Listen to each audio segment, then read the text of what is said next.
सीताराम मित्रों। चिड़िया नाल से बाज लड़ाऊं तब मैं गुरु गोविंद सिंह कहलाऊं। 1.25 लाख से एक लड़ाऊं तब मैं गुरु गोविंद सिंह कहलाऊं।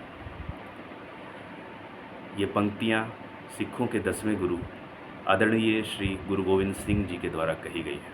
निश्चय ही यह किसी भी व्यक्ति, किसी भी मनुष्य, किसी भी आदमी के जीवन में मोटिवेशन यानी कि उत्साहवर्धन के महत्व को परिलक्षित करती है। कोई भी व्यक्ति जब एक जैसा कार्य कर रहा होता है अपने जीवन निर्वाह के लिए या किसी भी कार्य के लिए, किसी भी लक्ष्य की प्राप्ति के लिए, तो जीवन के किसी मोड़ पर आकर, किसी स्थान पर आकर उसमें शिथिलता आ जाती है, वह शिथिल हो जाता है। तब उसे किसी ऐसे सोर्स की ज़रूरत होती है, एक ऐसे आदमी की ज़रूरत होती है, कैसे साथी की ज़रूरत होती है, कैसे भाई बहन की ज़रूरत होती है, जो उसको उसके उस एक जैसे कार्य की महत्ता बता के मोटिवेट कर सके, उसको बता सके कि तुम यह जो एक जैसा कार्य है जिसने तुम्हारे जीवन में एक रास्ता भर दिया है, जिसकी वजह से तुम आज बोर से हो गए हो और तुम इस कार्य को छोड़ना चाहते हो, यदि तुमने इसको अभी छोड़ दिया तो आगे मिलने वाले सुखद परिणामों से वंचित हो जाओगे। तब व्यक्ति मोटिवेटेड हो जाता है। गुरु गोविंद सिंह जी ने कहा कि यदि मैं एक गौरैया से एक बाज को लड़ा दूं और गौरैया को जिता दूं, यदि 1.25 लाख सैनिकों से मेरा एक सैनिक लड़के जीत जाए, तब मैं अपने नाम को गुरु गोविंद सिंह कहलवाऊंगा। इतना आत्मविश्वास था उनके अंदर कि वह ऐसा कर सकते हैं। ये आत्मविश्वास आखिर आया कैसे? इसके पहले हम जानते हैं मोटिवेशन के प्रकार के बारे में। आज के इस युग में हम काफ़ी सोशल हो चुके हैं। फेसबुक, यूट्यूब, ट्विटर और बहुत सारे सोशल नेटवर्क्स हैं जिनसे हम जुड़ चुके हैं। यहाँ पर मोटिवेशन के लिए कंटेंट्स की कमी नहीं है। निश्चय ही बहुत सारी सामग्रियाँ आपको मिल जाएंगी और बहुत ही उपयोगी भी हैं ये, उनको देखकर हमारा काम भी बनता है। लेकिन मोटिवेशन एक समय तक के लिए होता है, उसके बाद वह मोटिवेशन दूर कहीं जाता हुआ दिखाई पड़ता है। अब इसके लिए मुझे अपने 5वीं कक्षा में सरदार पूर्ण सिंह की वीरता निबंध की कुछ पंक्तियां याद आ रही हैं। हूबहू मैं वो पंक्तियां तो अभी नहीं बता सकता हूँ, लेकिन उसका लब्बुलुआब ये है कि जो एक वीर पुरुष होता है वह लोहे की तरह स्वभाव होता है उसका।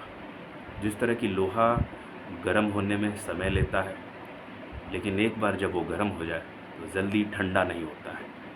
लेकिन जो कायर पुरुष होता है उसका स्वभाव टिन की तरह होता है, वो जल्दी गर्म भी हो जाता है, जल्दी ठंडा भी हो जाता है। तो वीरता व्यक्तित्व में लोहे की तरह स्वभाव को दर्शाता है। हमें लोहे की तरह बनना चाहिए। लेकिन अगर आप मोटिवेशन की बात करें तो उसकी एक सीमा है। आपको हमेशा निरंतर किसी सोर्स की ज़रूरत पड़ेगी। अगर वह रियल लाइफ में आप देख रहे हैं, जैसे कि मतलब फेसबुक या यूट्यूब पे जैसे मैं भी वीडियो डालूँगा, तो ये सब कंटेंट्स जो हैं वो शॉर्ट टर्म मोटिवेशन के लिए होते हैं। लेकिन अगर आपके पास ही यदि कोई ऐसा व्यक्ति है, कोई सोर्स है जो आपको मोटिवेट कर रहा है, तो इससे बढ़िया कुछ भी नहीं हो सकता है। लेकिन इसकी भी एक सीमा होती है। अब उसके आगे जो इस सीमा को पार कर ले तो वह महापुरुषों की श्रेणी होती है। जैसे कि स्वयं श्री गुरु गोविंद सिंह जी या अन्य महापुरुष, उन्होंने अपने अंदर इतना आत्मविश्वास कैसे पैदा किया कि उन्होंने दूसरों को भी अपने आत्मविश्वास की ज्योति से प्रकाशित कर दिया, उनके अंदर भी विश्वास भर दिया। जिस तरह के एक सूर्य जो है वह स्वयं की रोशनी से कई सारे ग्रहों को, नक्षत्रों को प्रकाशमान करता है। तो यह आता है सेल्फ मोटिवेशन से। ये महापुरुष सेल्फ मोटिवेटेड थे और निश्चय ही सेल्फ मोटिवेशन के लिए ज़रूरी होता है डिसिप्लिन, यानी कि अनुशासन। यदि आप एक जैसा ही कार्य हमेशा कर रहे हैं, अपने मन के विपरीत उसी कार्य को करते हुए यदि आप बोर नहीं हो रहे हैं, अपने मन को समझा रहे हैं, यदि आपने एक दिनचर्या को साध रखी है, उसकी साधना कर ली है, तो आप अनुशासन का पालन करते हुए जीवन में उसके सुखद परिणामों को अवश्य प्राप्त करेंगे। छोटी छोटी कुछ कुछ ऐसी आदतें हैं जो हम अपनी रोज़मर्रा की ज़िंदगी में ऐड कर सकते हैं और उनका लाभ उठा सकते हैं। जैसे कि ब्रह्म मुहूर्त में जगना, यह अपने आप में ही एक बड़ी बात है। पूरे दिन का जो 24 घंटे के जितने भी मतलब जितना भी समय है उसको कई कालखंडों में बांटा गया है।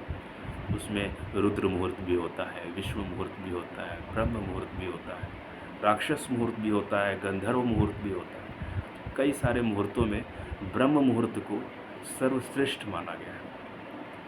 यदि यह ब्रह्म मुहूर्त जो है, यदि इसमें व्यक्ति जग जाता है तो वह सामान्य लोगों से निश्चय ही काफ़ी आगे तक का कार्य कर पाता है, काफ़ी बड़ा अचीव कर पाता है और उसके अंदर एक आत्मविश्वास भी पैदा होता है और जीवन में कोई भी कार्य उसके लिए असाध्य नहीं होता है। यानी कि अगर आप 4 बजे उठ जाएं, 15-20 मिनट आगे पीछे भी हो सकता है, तो आप बाकी दुनिया से काफ़ी आगे हैं मेरे दोस्त। क्योंकि सारे लोग जहाँ 4 बजे सोते हैं, 3 बजे सोते हैं, 2 बजे सोते हैं, वहाँ आप 4 बजे उठ रहे हो, तो आपको कितना समय मिलता है अपने जीवन में अपने आप पर कार्य करने के लिए। तो पहला कार्य तो आप ये कर सकते हैं कि आप जल्दी ब्रह्म मुहूर्त में उठ सकते हैं। दूसरा कार्य ये है कि कभी भी राक्षस वेला में, कभी भी राक्षस मुहूर्त में जगना नहीं चाहिए। यानी कि 9 से 12 बजे के बीच में आपको सो जाना है। 10 बजे तक अगर आप सो जाते हैं तो बहुत ही अच्छा है। और तीसरी बात, अगर आप अपने जीवन में सारे कार्यों को करते हुए 1 घंटा, बस 1 घंटा अपने शरीर को दे सकें। मैं यहाँ पर बात ये नहीं कह रहा हूँ कि आप 6 पैक एब्स बनाएं या बॉडी बिल्डिंग करें, वो एक दूसरा क्षेत्र हो गया, बहुत ही वृहद क्षेत्र है। यहाँ पे एक सामान्य व्यक्ति जो है वो जीवन में काफ़ी और भी चीज़ों को देख रहा है, तो एक ही क्षेत्र को वो सब कुछ नहीं दे सकता। जैसे शरीर को ही वह 24 घंटे नहीं देख सकता, लेकिन 1 घंटा भी अगर आपने अपने शरीर को दिया, उसमें आपने वॉकिंग की, योगा किया, प्राणायाम किया, तो यह 1 घंटा आपको पूरे जीवन में आपका हर दिन जो है उसको ऊर्जावान बनाए, आपको आपके क्षेत्र में अनुशासित रहने में और भी अच्छा कार्य करने में हमेशा आपको मोटिवेट करेगा। तो यही से जन्म होता है सेल्फ मोटिवेशन का। दोस्तों, वीडियो ज़्यादा लंबी बन जाएगी, इसीलिए यहीं पे मैं अपनी बात को समाप्त करता हूँ। सीताराम।